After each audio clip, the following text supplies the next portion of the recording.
the MEOS, also contributes in the metabolism. Okay? Kaya it's heavily liver dependent. Kaya natuturuhan talaga is patay. Diba? Okay. Let's look at the first pathway. Ito yun din. No? Okay. Uminom ka ng alcohol, the first thing that happens is that it's acted on by alcohol dehydrogenase. Alcohol dehydrogenase is present sa bibig mo pala, anak. Meron ka ng ADH and throughout your GIT. Ang ADH, mas active at saka mas marami sa lalaki. Na? Kaya, ang babae mas konti lang, kaya mas maraming active or parent ethanol compound na pupunta talaga sa dugo natin. No? For the same amount. So your blood alcohol levels for the same amount will usually be higher than in the males because we have less of the ADH. Same with Asians if you compare it to Caucasians. So if you're an Asian female, this is not good for you, I think. Huh? Okay. Pag naaktuhan na yan ng alcohol dehydrogenase, nagiging acetaldehyde yan. Yan yung intermediate. And then, there's a second enzyme, we call that acetaldehyde, aldehyde dehydrogenase, ALDH, that acts on it and then converts it to NADH and acetyl-coenzyme. Saan yung ginagamit ng acetyl-coenzyme? Cholesterol, di ba? Yan ang gagalingan ng cholesterol. Kaya, usually ma-alcoholic, hypertensive, then that. Ngayon, narinig niyo yung term na disulfiram? Na-lecture na kayo sa antibiotics, di ba? Yung matulong exam nyo, antibiotics.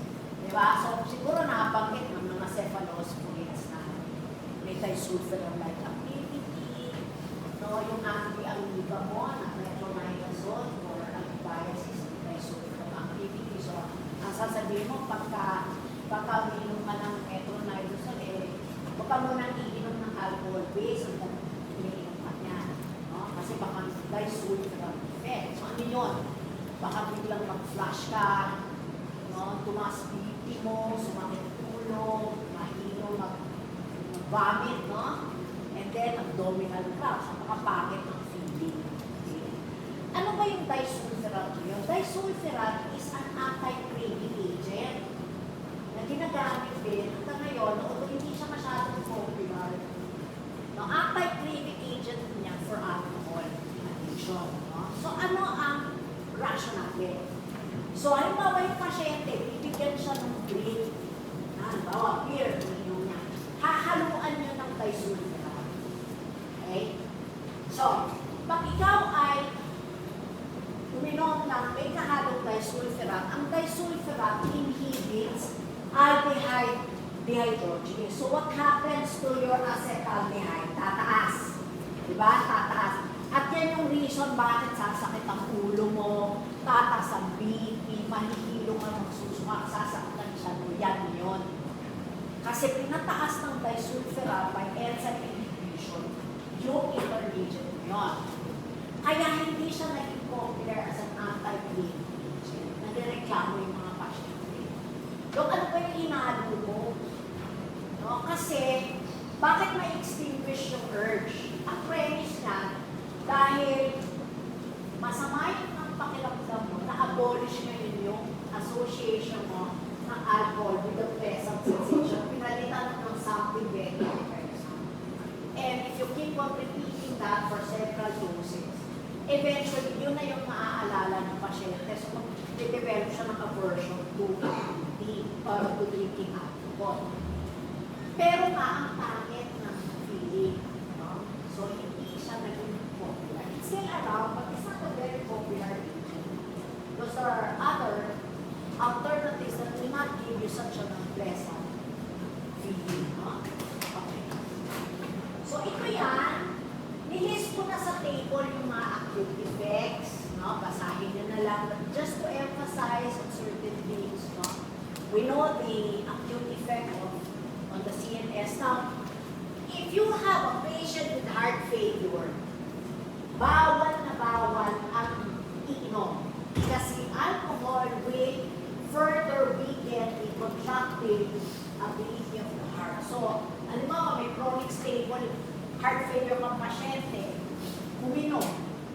mag-compensate yan.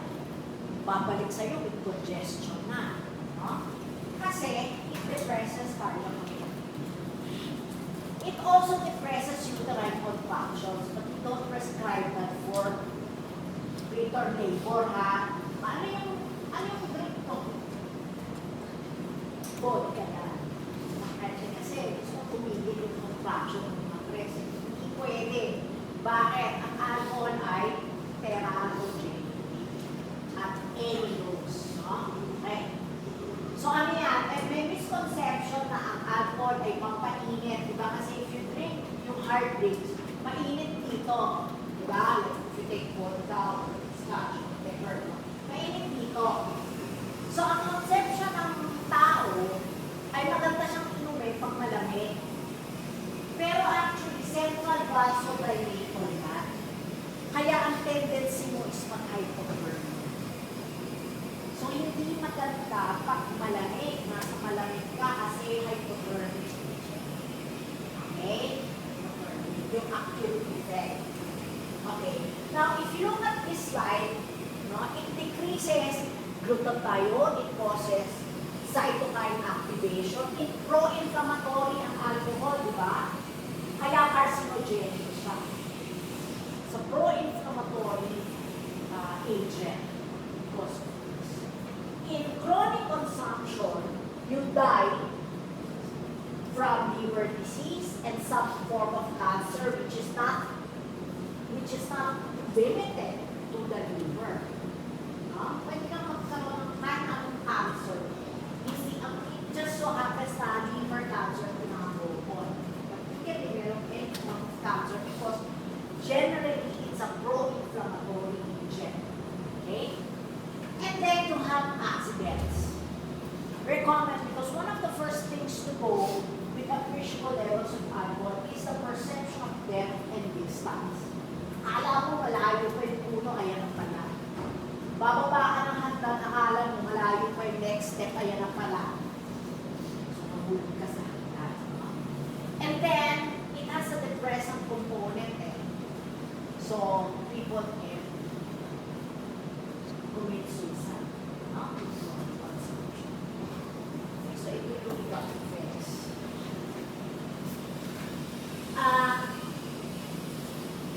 If you notice, if you notice chronic alcoholic, hindi lang kumakain nila. Konti-konti lang pinakain yan kasi puso hindi. Umaga pa lang kasi nagka-alcohol na. So, walang gutom. Kaya, chronic alcoholics, a lot of them are actually malnourished. And they lose especially an adequate supply of a very critical vitamin D, which we call thiamine. Pag thiamine deficiency syndrome na nangyayari sa kanila, that's called the burning syndrome. I'll emphasize that later. It is also teratogenic. So, ang pregnant woman, bawal kahit konting alcohol. Kasi ang fetal alcohol syndrome is one of the the best evidence of teratogenicity na any form of alcohol. So, bawal yan. Ang fetal alcohol syndrome, spectrum yan eh. Spectrum. You have the full-blown syndrome, merong obvious physical, physical itsura. Pero sometimes, fetal alcohol effects lang. So, very sa atin, usually, obvious lang dyan, maliit. Generally, maliit yung mga batang na-expose sa alcohol in utero. Pero yung fetal alcohol effects, pwede na manifestation ng anak mo ay behavioral. Magulo lang, parang may ADHD o kaya cognitive. No? 8 years old na yung ba makapasa sa kindergarten. Kasi there's something that is delayed. No? Pero pag pinignan mo yung itsura, maliban na lang na maliit siya, normal. May ganon, no? Mas mahirap tayo yung yun eh. No? Yung fetal alcohol effect. Then you have the full-blown syndrome. Kaya, bawal yan. Okay. So ano pa? Pwede kang mag-anemia, no? Pwede kang mag-cardiovascular disease. Okay. Nung bata ako, merong very famous advertisement ng isang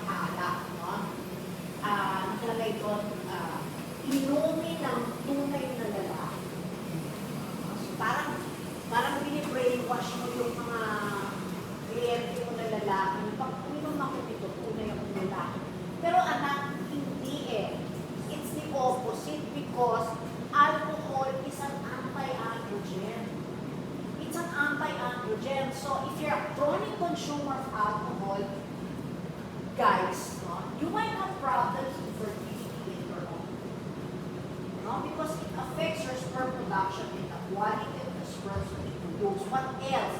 You see the mga nasento sa kanto? What do they have? Ito walang ano yan, walang t-shirt yan, nakakubad gamit ato, no? Dahil mga ato. But tingnan niyo yung boobs niya, malaki. They have man boobs, diba? Sana mas boobs pa nakaka-institute na eh, no? Wala ko ba nung, ano na to ah? Ang power ito, sila ko yung boobs kasi sa akin, bakit? Ay, ganito. Babies, diba, meron tayong low levels of estrogen. Correct? Guys, meron din tayong low levels of, tayo may low levels of testosterone. Guys, meron din low levels of estrogen. Ganun yan eh, no? There's a little bit of male in us, there's a little bit of female in you, so to speak. So meron din kayong estrogen, pero maliit lang. Kaya kayo hindi nagkakaroon ng enlargement ng mammary glands nyo, kasi whatever proliferative effect estrogen has on your mammary glands is inhibited by your high levels of testosterone. Kaya hindi yan lumalaki. And you take a substance like alcohol for years and years and years, every day in and day out, that's anti-androgenic. So, walang influence yung androgens mo, no? Kaya, yung estrogen mo ngayon, walang magpipigil magpalaki ng boobs mo. Nagkakaroon ng gynecomastia. And usually, may concomitant problema yan sa sperm production. Kasi anti-androgen ko. No? So, mali yun. Okay. So, ito yung fetal alcohol effects and so on. No? Basahin mo na lang. Now, ito yung sinasabi ko, bakit nagkakaroon ng wet brain? Kasi thiamine deficient. No? Bakit? Hindi na po halos kumakain eh. Kasi ang pampaano yan, nagbibiro yan, umakapa na. So, obviously, walang gana. Kasi busog eh. Pagka ganito anak, burning, ito yung mga symptoms sa aralin yan. Saan nag-disorient? Masarap ba ako? No? O kaya, mababa ang BP, yan, ang effect. No? Ngayon, pagka ganito, may ano sa eyes, isang shifty yung eyes. Pwede mo yan pang i-reverse by needing high-dose thiamine. So, ito pwede pang ma-reverse ng thiamine. Pero pagka ang pasyente may Korsakoff na, tawag ng Korsakoff psychosis, meron siyang ganitong symptoms, kahit bigyan mo yan ng isang tamakmak na thiamine, hindi mo na yan ma-reverse. So, ano yun? May hallucinations. Kaya nga tinatawag natin Korsakoff psychosis eh. Ha? Okay. Retrograde and retrograde amnesia. So, ito yung stage na pwede mo utangan yung chewing mo. Hindi yan maaalala. Utang mo ng 5K pag-iin ko. FUNL. Lalo yan, hindi yan maaalala. Tapos, ano yung confabulation? Yun yung, kung ano naman yung storya, na convinced siya na totoo, pero alam mo hindi. So, he invents stories that he truly believes are true. Parang convincido siya. So, yan yung irreversible stage. And that is because of prolonged intake of. Ito yung itsura ng full-blown FAS, fetal alcohol syndrome. Maano rin yan, yung filtrum niyan, hindi masyado obvious. So, parang diretso lang yung upper. Tapos, maliit, nose and clears, yung walang nose bridge. Tapos, hindi lang yung physical, pwedeng behavioral, pwedeng cognitive, merong heart defect, merong kidney defect. So, ang problema kasi, ang hirap i-identify na ano ba yung amount ng alcohol that will give you the full blow? Wala kasi it appears na yung mga sinasabi nilang threshold. Sometimes, hindi eh. Minsan sa history mo, konti lang yung ininom, pero nandun sa critical phase ng organogenesis. Isang beses lang. So, to be safe, let's just advise you. If you're planning on pregnancy, sure, bago kasal, no? Or you're suspecting your infections. Stop alcohol. No? Because the impact can be devastating regardless of those. Okay. Eto pa. Anong effect sa hepatic microsomal enzymes? Pag chronic, na chronic alcoholic ka, taka mo sa bato yan, very active ang CYP450. So, anong impact niya? Halimbawa, may maintenance siya, no? O halimbawa, uminom siya ng pain reliever, pwedeng hindi tumalab. Bakit? Kasi na-metabolize agad dahil very active yung CYP450. Pag acute binging naman, hindi naman umiinom, pero biglang naaya. No? Ano ang immediate effect? Inhibition naman. So kung may maintenance yan, nakagaya o naka-antidepressant pala yan, pinainom mo bigla, pwedeng bumagal ang metabolism ng PCA niya. So pag hindi mo nila yung dose, baka mag-suffer ng adverse effects dito sa no? So, either way, hindi maganda. Pagkami, ininom na. Alright. So, ito na yung counterpart ng NSD sa kabilang grupo. Ito na yung counterpart. So, suslip ko na yan, basahin na lang. No? Kasi parehas lang naman. Except for the way they affect the dopamine. But ito, pagka naka-MDMA ka, mahal yun ba? Kaya nga sinabi, ultimate designer pill. Huwag kang, pag ikaw naka-inhale ka, huwag ka nang babarkado doon. Hindi kayo magkabagay, hindi kayo magkauri, kasi ito, walang-wala na eh. Nawala ako. Kaya ito na lang. No? Very common sa mga bata. Kung nasa Moraita, di ba galing tayo Moraita? No? Kami, natapos kami sa Moraita, ang hospital natin nasa Moraita. No? So doon din ako ng residency. Doon maraming watcher, yung mga palaboy, mga bata na pinabayaran ng mga magulang. Pakalat-kalat sila sa streets. Tapos, ano yan, nagpapantay ng kotse mo. Babayaran mo kasi, walang sparking mo, diba? Sa Moraita, doon ka lang sa mga service. Yun ang hanap buhay nila. Pag meron ka ng binayad, mamaya, nakikita mo na yun, may daladalang mga supot, sinisig mo. Yun yung rapid.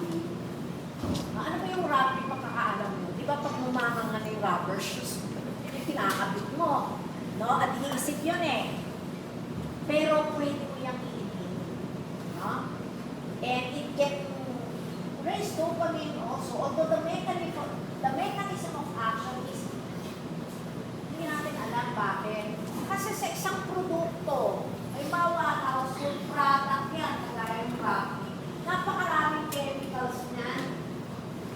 No? Kaya rin yung effect, head to foot, wala rin tayong direct antidote. Kung ano yung presentation, yun ang gagamitin mo. Halimbawa, nagsuka, no? O nag-seizure. Yung symptomatic yung approach natin kasi hindi natin alam which chemical causes which.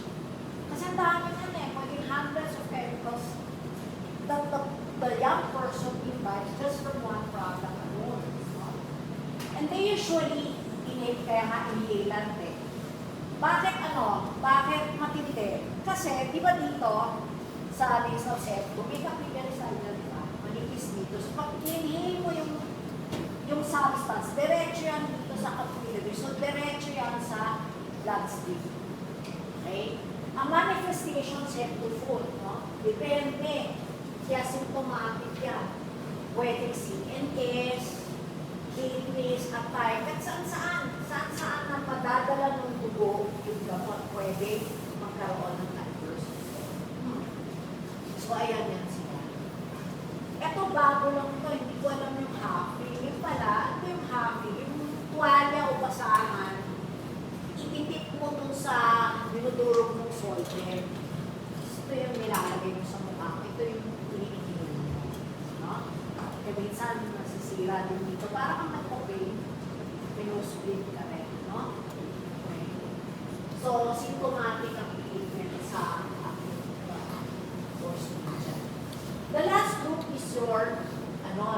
biogenic amides, cocaine, amphetamines, and its derivative, include the very expensive methyl dioxymethamine, your MDMA, ecstasy, or in the state they call it MODI, MODI-5. Okay. Ito yung okay, mamahal yan. Mahal yung mga yan. So siguro saving grace na rin natin na hindi masyadong common except for shampoo. No? Kasi masyadong mahal sa mga agents ito. Ang cocaine galing sa plant na to, dito sa island ko, nakita niyo yung mga red beads. Bubuksan mo yan, tapos yung coating inside, that's the one that they dry and convert into alcohol. Okay? Lahat yan mga 5 RR niyan. When you can develop addiction, dependence, and even tolerance after a few doses. So, we usually snort or some they inject. Alam niyo naman ang dangers ng injected drugs of abuse, ano? You also carry the risk of liver-borne diseases. So, usually ganito guys, nagpipilog ka ng bill o kaya papel tapos isip ng powder. So, they discovered crack cocaine. So, pag crack cocaine, bakit nila tinawag ng crack cocaine? Kasi ang bilis ng effect, parang crack of thunder, no? Meron ka ng effect. Ang ginawa nila, yung powder na to, pinunaw nila sa isang basic solvent, yung siya yung NSS. No? NSS. Tapos, sinunod nila ng lighter. So, nilagay sa pipette, nag-provide sila ng parang pipe, sinunod nila yung tubing. No? So, may fumes yan. Yung fumes na yun yung i-inhale. So, since gaseous siya, ang bilis ng diffusion nito. Kaya ang bilis na, tawag nila yung alkaline rush. Bilis ng effect, no? So, bilis na rin pumangit. Diba? Matter of months yan, ang say matter of months. Ito lalo na, few years, wala pang 10 years, no? Mukha na siyang lolo niya. Bakit? Upper yan eh. So ano? You're awake most of the time. You don't need sleep. Appetite suppressant. You don't need to eat. And you can multitask. You're very active. Excitable, no? Very active ka. That's why you use a lot of food. Do you know that the first version of the diet pills are actually amphetamine based? Kaya withdraw yun sa market eh, kasi they're very good appetite suppressants, just like this one. But, anong tumataas? Norepinephrine, diba? Sabi natin. Kasi mechanism ganun eh, inhibits transporters, including norepinephrine transporters. So, ang dami nagkaroon ng hypertension, arrhythmia, heart attack, because of the diet. So, they withdrew it. You don't really get to buy or wala nang minamarket na amphetamine-based diet pill. And then may rebound. Pag tumigil ka, sobra namang upsurge ng appetite. So, you regain the weight. Okay. So, anyway, ang cocaine, isa lang ang mechanism, inhibits the transporters. It could be, generally it's the DAT, then the NEP also, and the certain extent. Okay. That's why, if you look at the effects, these are mixed. Some of them are because of dopamine, so you have euphoria and so on. But, you also have elevation of norepinephrine, and this is the one that's dangerous because kaya maraming cocaine addicts na mamamatay ng cardiovascular event. No? Kasi super taas din ng norepinephrine, so hypertension yan, hemorrhagic stroke, etc. Hyperthermia, that's because of serotonin elevation. Although generally, hindi sila masyado sa serotonin transporters, mas matindi yung ecstasy. Okay. Now, there are a few people na meron silang reverse tolerance. So, tawagin natin, in a way, maswerte kasi ito yung mga minority of people na very vulnerable yung dopaminergic cells nila sa destructive effect ng cocaine. So, isang dose pa lang, yung na-expose sa cocaine, nasira na agad yung dopaminergic cells nila nasira agad, no? So, ang effect ng is opposite. Instead of euphoria, dysphoria, no? Instead of hyperactivity, severe lethargy, headache, ang pangit ng feeling. So, pangit yung first experience nila, kaya hindi sila nag-develop ng addiction. Okay? So, minority yun ng tao. Pero majority, they experience the full effects. Kasi kaya after a few exposures, if you have the vulnerability factor, then you can develop addiction. Now, let's look at amphetamines. Ang amphetamines, ganun din naman, no? Kaya lang, medyo mas matindi ang pag-elevate ng catecholamines, no? Kasi aside from inhibiting the transporters, they can also cause the release from the vesicles intracytosolically of these neurotransmitters. Tapos, pag sumabog yung vesicles mo sa cell, yung transporters mo will have reverse transport. Bakit reverse transport? Imbis na ibalik from the synapse back to the cell of origin, ito yung naghahatid sa synapse. Ha? So, naghahatid din sila kaya mas lalong tatas kasi wala ka nang susundo, may hahatid pa. So, you have increasing levels of synaptic neurotransmitters. Kaya ito rin yung effect. Ganon din sa cocaine, kaya lang probably mas matindi ito kasi or mas mabilis ang effect kasi mas maraming mechanism of action. But clinically, the manifestations is the same. Plus extra. Okay? Neurotoxic yan sa NMDA receptors. So, you can also have neurotoxicity because certain cells in your body are also destroyed. Okay? Let's look at the withdrawal. Again, if you compare it to opioids, the gamut of manifestations is certainly less, but not necessarily less intensive. So, ito yung sinasabi natin, na hindi konti lang ang symptoms niya, ay hindi grabe. Pwedeng grabe yan. At pwede rin ikamatay na pasyente. Mental depression. Usually, pagka drug-related withdrawal, ang depression, very hard to treat if you're antidepressant. Kaya persistent agad. Kaya suicide risk yung mga yan. No? Okay. So, you have your cooling out. Ang ecstasy actually, again, ginamit ko na as mainstream. Kasi daw, pag uminom ka ng ecstasy or morphine or MDMA, nararamdaman ng pasyente, close siya, emphatic siya, no? Feeling of closeness and empathy to others. So, ginamit niya ng mga counselors in the hope na yung mga withdrawn patients nila ay mag-open up sa kanila during treatment. So, it was used as an aid for counseling sessions. However, eventually they found out that the adverse effects far outweigh the potential benefits. So, they withdrew it as a counseling aid, but nilabas naman sa black market. And it's used now as a leisure drug, smoking.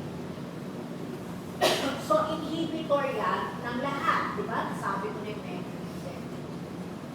Pero remember, may preferential inhibition yan sa serotonin transmitters. Very strong affinity. So, in a matter of 24 hours, a cell may be depleted of all its serotonin content. Mabilis maubusan ng serotonin yung cell, and that's where you have the neurotoxic agent. And ano ang manifestation ito? Psychosis. Okay. So, ito yung mga immediate effects. Euphoria, psychosis, no? Ano yung serotonin syndrome? Biglang taas ng serotonin mo, no? So, mamaya tingnan natin yung manifestations, no? Kasi that can be life-threatening. Increase heart rate, increase blood pressure. Bakit? Kasi more epinephrine tumataas. Ngayon, what will you notice? Because of the elevation of serotonin, hyperthermic yan eh. So, So, ang body temperature tumataas. Eh, makikita ko yan, inom ng inom. So, some of them can die of water intoxication. Hindi na makikil eh, inom ng inom, no? Because of that. Okay? Now, what are the long-term effects? Ito, hepatotoxic, dependence, long-term problems with depression, ito yung sinasabi ko na, napakahirap gamutin. And then, cognitive deficit. Cognitive deficit. No? May problema na sa memory, may problema na sa processing. So, usually, makakapagtrabaho pa ka ng mabuti pag ganyan na, no? So, you lose your job after you spend so much fortune on your house.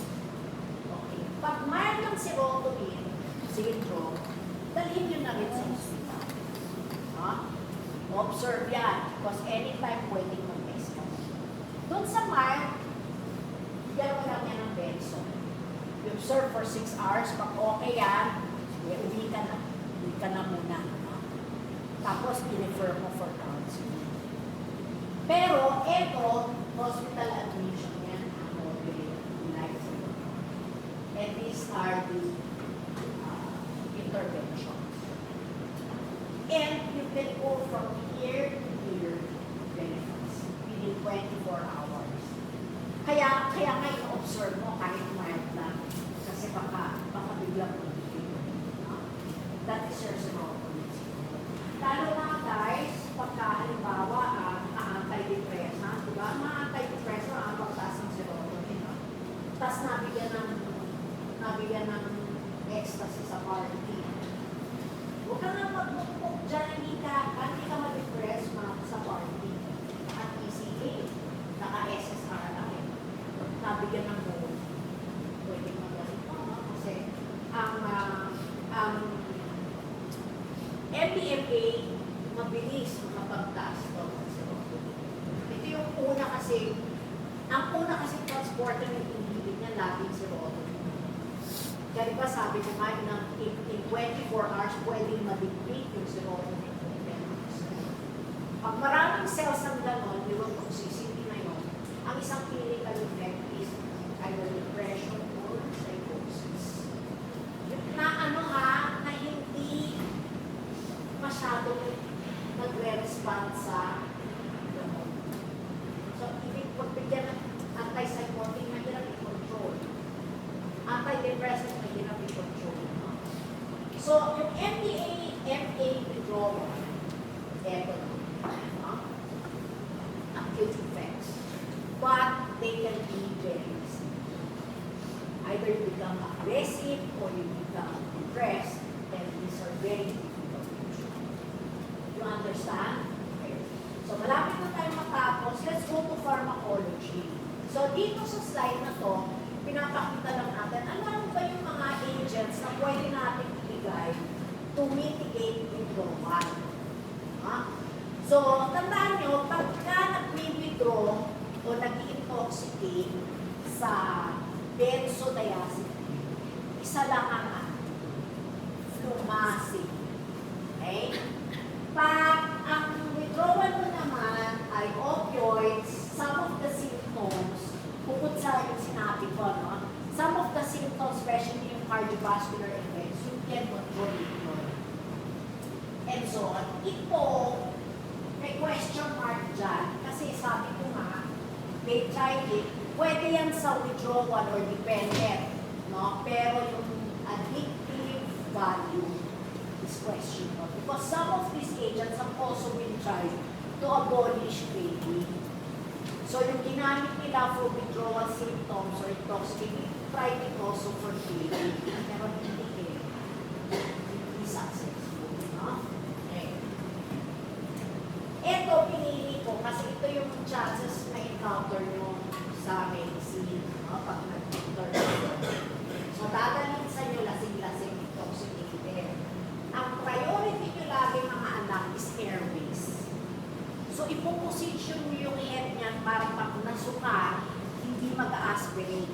Kasi obtunded ang gap reflex ng mga intoxicated sa sedative hypnotics. No? Tapos pangalawa, yung correct the electrolyte imbalance. Tapos may hypoglycemia yan usually kasi ang mga minsan pag nakakain ka na ng konti, after na lang. So I feel, you give thiamine for whatever it's worth. So pag nag-work, hindi pa yan severe ang deficiency. And then of course, potassium, especially if you have had several bouts of vomiting and routing. So, observe. Pag nakaraos yan, hindi pa tapos yung care natin, no? Kasi you will have to deal now with the withdrawal. Na-intoxicated. So kung chronic user yan, at hindi naman major, matindi ang withdrawal. So anong paggamot sa withdrawal? So symptomatic. Una-muna, babantayan mo kung hindi mag-convulse. Pag mag-convulse, bigyan mo ng preventative, no? Anti-arrhythmia, anti-psychotic, lalo na kung severe ang thiamine deficiency. Electrolyte correction, thiamine. Ito lang, no? To mitigate some of the uncomfortable symptoms like anxiety, irritability, sleeplessness, magbibigay tayo for a short time ng benzodiazepines. Usually, ang pinakamaganda, yung benzodiazepine na mahaba ang half-life, di ba? For the same reason that I was mentioning. Para mas madaling i-wean off, the patient can go without medications for longer periods of time. Mas mahaba nga yung effect. So, mas pabi yung gradual decrease ng dose. Pero sometimes kasi, ang unang i-check mo rin dito mga anak yung ALT and AST, lalo na kung ang histon is chronic. Pag mataas na yon, no, baka mas delikado yung long-acting. Kasi mas liver-dependent ang metabolism ng long-acting benzo. Kaya ang bibigay natin yung short-acting. No? Yung short-acting, medyo mahirap-hirap i-wean off kasi may sila ng half-life. No? So, it takes longer for them to be weaned off from a short-acting. But we have no choice because kung meron na siyang hepatotoxic effect ng alcohol and the decline ng liver function, mas delikado yung long-acting. Okay? Ito yung mga anti-cravings. Yung Rimonabant, maraming naging health issues dyan eh. I think, for smoking siya, may severe mental depression ang naging experience, meron ng cardiovascular. Maraming naging issues, no? GI, cardio, mental. So, tinanggal yan. So, inayan-apin yan, no? Kaya hindi ko na rin nagtatanong. So, what's the use? No? Wala nang yan, no? Now, lahat ng ito, pwede pa rin, pero pag tinanong niyo ako, ano ang pinakaganda dyan, ma'am? Wala. Trial and error yan. Ang pinakamagandang success yung combination. No? Combination ng pharmacologic intervention at then eventually, ang hope natin, itigil na yung drug. No? Kaya lang, yun nga, success rates ito ay hindi consistent. Okay? Meron lang akong last slide, no? Ito yung bago. Sa Amerika, meron tawag, sino dito sa Basilos? Okay. Yung Philadelphia, sa CNN to eh, no? It's a news feature in CNN. In Philadelphia, there's a county, Kensington. Pag naglakad ka doon, puro mga drug addict. And ang nakakatakot dito, guys, is that ibang klase ang droga nila eh. Eto, pag titingnan mo yung slide ko, ginagamit yan sa kabayo eh. Kabayo ang gumagamit yan. Bakit? Yung pag nakilayan, tapos bibigyan ng tranquilizer, no? So what is psilocin? It's a zombie drug. No? The active ingredient is psilocin. It's an alpha-2 agonist in the CNS. So if you take an alpha-2 agonist, what happens to you? stop the release of your norepinephrine. Diba? So, ang isang clinical effect niyan, zombie yung movements, bradykinesia. No? And then, nasisira, anak, yung microcirculation dito. So, nawawala ng blood supply yung dermis and epidermis. So, your flesh eventually falls off. Kaya tinatawag na zombie. Kasi mabagal kumilos, tapos maraming ulcers. Show you. This is usually, the zombie drug is usually mixed with an anesthetic, which is fentanyl. So, cyanamide plus may additive na fentanyl. Yung tranquilizer, inibigay sa kabayo. Ginamit ng tao. Ito yung itsura. Kaya ang mortality very high. Tingnan mo yan. Starts with off like that, and then you end up literally falls off. And then they assume, they're very slow moving, and they assume weird contorted positions. Ganyan lang siya sa sleep.